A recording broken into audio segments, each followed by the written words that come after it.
Bye. Bye. Ciao. Arrivederci. No. So good. Oh man. Do you want to get in on this?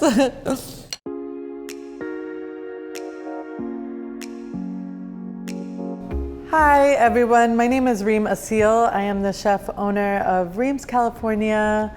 We're an Arab street corner bakery in San Francisco and Oakland, and we specialize really in the warmth of Arab bread and hospitality. So today I'm gonna be sharing one of my favorite recipes growing up as a child in the suburbs, a child of immigrants. It was not easy for my parents. Arab culture was sort of prominent, but the more Arab my mom wanted us to be, the more American we wanted to be. So this recipe really embodies that. So we're gonna do meatballs and sauce, essentially. My sisters and I, every night for dinner, all we wanted to have was spaghetti and meatballs, because that's what all the other kids were having. And so my mom found this sort of really crafty way to take an iconic dish, Kafta bil Bandora, and add sort of Arab flavors and call it spaghetti and meatballs. So we're gonna make a meatball and sauce base, and then you can enjoy it over rice, which is traditionally how Arabs enjoy it, but you can also throw it up in pasta and it makes a delicious dish. I wanna say 75% of Arab dishes comprise of a 7-spice mix. So we're gonna actually make the 7-spice mix today. And so the main ingredient of our 7-spice mix is actually allspice.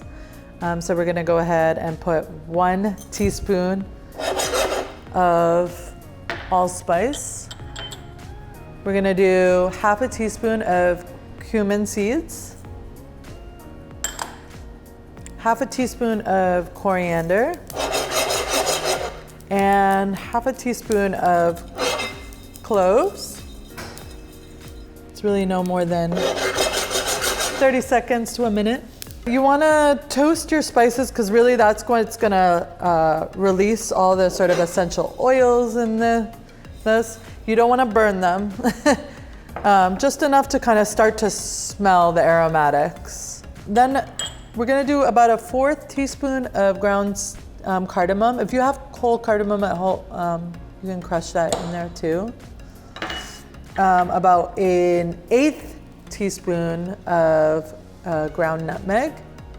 And then a 4 teaspoon of cinnamon. I particularly love the cinnamon from the Spice Hunter because it almost, all I get is sweetness when I smell it, but it has that almost spicy sweet that adds that's gonna add a little zing to this tomato sauce. But we're gonna go ahead and sort of start to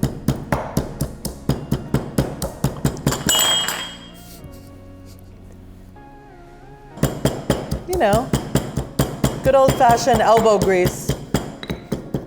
Really kind of crush these spices. So we're gonna get started with our sauce. So for your sauce, you wanna get your saucepan or your pot all nice and hot.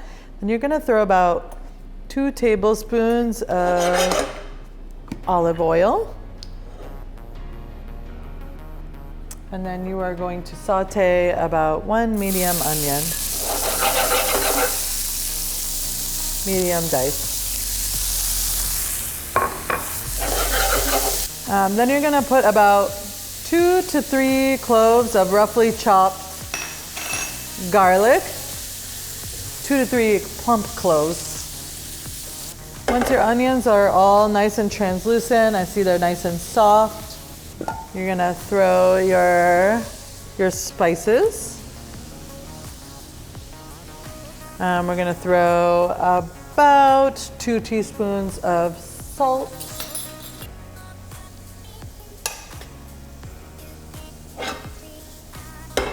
And about half a teaspoon of crushed black pepper. So for my tomato sauces, I really love whole stewed tomatoes, but really you can get diced tomatoes or whatever is available. And then you're gonna throw your tomato in with about 1 cup of water. And I like to throw the water in my can to get that last bit of tomato goodness. You're gonna do this on medium heat until it sort of comes up to a boil. Start to break my tomatoes down, but they'll break down in the cooking process. While this sauce is coming up to a simmer, we're gonna work on our kafta meatballs. So kafta is a very traditional ground beef and onion kebab that's enjoyed in the Middle East. You'll often see it sort of on skewers or in patties. We're gonna actually make it as a meatball today. And you can traditionally also see it sort of simmering in different sauces and different sort of Arab home cooking. So we're gonna start with our meat. So this is about 2 pounds of ground beef, 2 teaspoons of allspice. We're gonna do 1 teaspoon of that delicious cinnamon in the spice hunter. About a half teaspoon of crushed black pepper, about 2 teaspoons of salt. My secret ingredient in the kafta, which is sumac. Sumac is this beautiful, beautiful spice that it's a berry found in all over the Middle East, really, and they dry it and then crush it. So we're getting about a teaspoon of that, and it really sort of acts almost like a citric acid. It has that sort of sourness that you would find in lemon. And then we're gonna work these spices into our meat.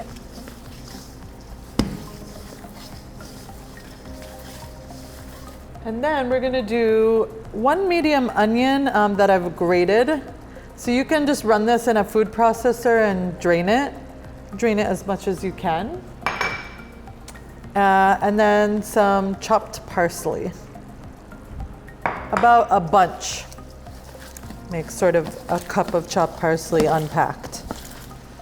And you're really just gonna work these ingredients in like this is a dough. So there's a little bit of shrinkage that happens when you cook meat, but this is sort of my technique of rolling the balls. So you're basically putting it in the palm of your hands. It should be like the size of a golf ball, I would say, about 2 ounces.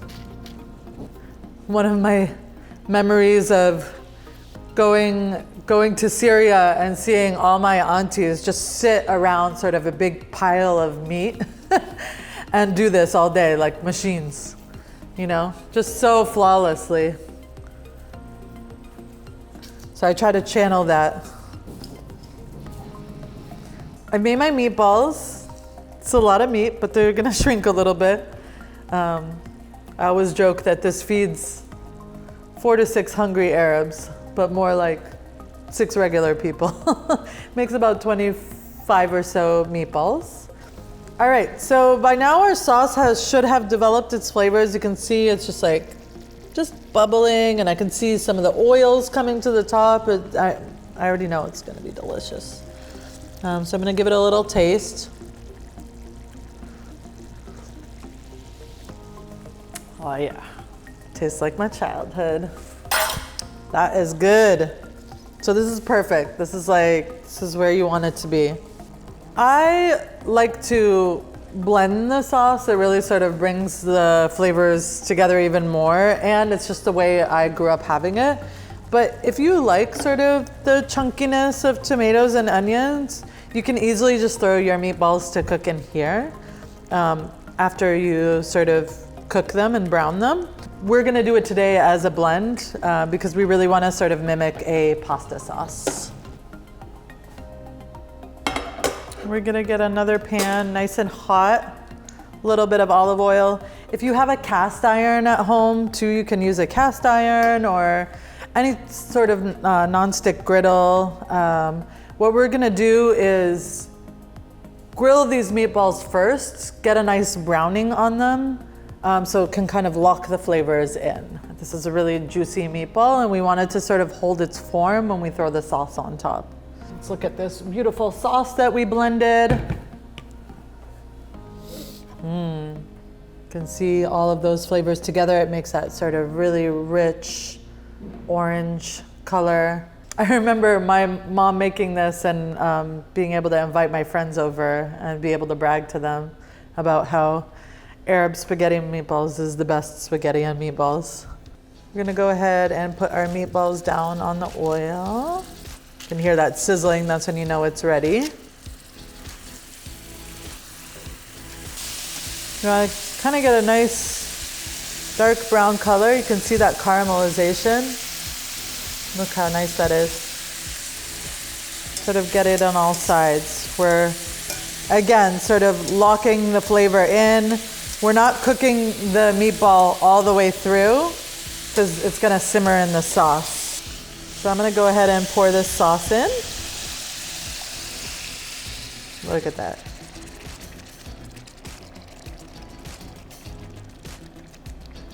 I've been like sitting here, babysitting this sauce, putting my nose over it. Looks like it's just there, it's just about done. The way that I test for it is obviously to see the doneness of the meat. So I'm just gonna find the meatball of my choice and sort of break it. And then, oh yeah, that's good.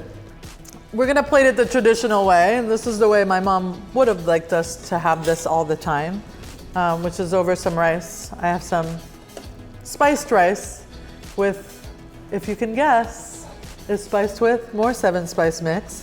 I'm just gonna kind of ladle my sauce.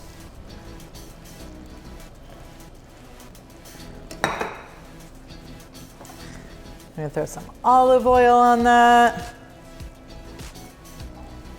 Hit it with a little bit of salt. Throw some parsley on it. There you go. That's a dinner right there. Or if you want to eat it the way that I think that my son is Filipino, 2nd generation now, would want to eat it, was with what he calls his noodles, some good old-fashioned spaghetti. We're gonna take a little bit of the Spice Hunter has also these cinnamon sticks sourced from Indonesia, and give it a nice little fresh grate on top, just to bring out all of those elements of cinnamon in this dish. And voila. So I grew up in Boston, which is a central hub for Italian-American eating. In fact, my best friend, her family was Italian-American. So I'm gonna eat it the Italian-American way, which is to kind of toss it, get a little bit of that pasta, and just get it all nice in that spoon. Get a little bit of my meatball. Amazing. And there you have it. Kafta bil Bandora, AKA meatballs and sauce. Thank you all for joining me today. Catch me next time as I make a delicious summer dessert. Thank you all. Ciao. Bye.